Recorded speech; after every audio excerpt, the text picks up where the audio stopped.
Hello, welcome to Someday Farm. I'm Stephen Watson with today's Tàijíquán Tip. Tàijíquán Tip, said that sort of oddly. Different audio mics than usual. Anyway, Tàijíquán Tip, the most important there is Tàijíquán. Second most important is today. Third most important is tip, and that is a double meaning. So it's a tip for you, perhaps even a tip for me. So please follow the links at the end of the video to show your support.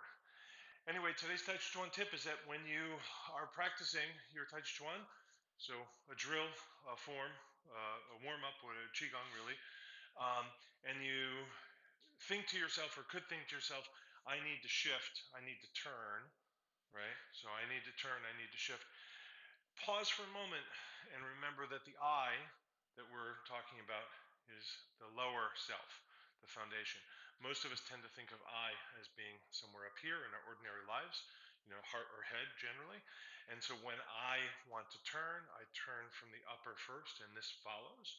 Or when I need to shift, I shift from the upper first, heart or head generally. So just kind of pausing before you turn or shift, and think, if there is an I that I'm considering, think here that the I is where the breath reminds me that I am, where the lower dantian is, where the hips are, the ya, the lower body, the pelvis, the legs. So I am here. So when I turn, this is I. When I shift, this is I. So help that be your focus, and remember, it's not all about you. So if you have an old Tàijíquán book, donate it to the library, donate it to a friend, get somebody else interested in this art. Thank you. Here are all the ways you can help besides online reviews and subscriptions. Thank you, thank you, thank you.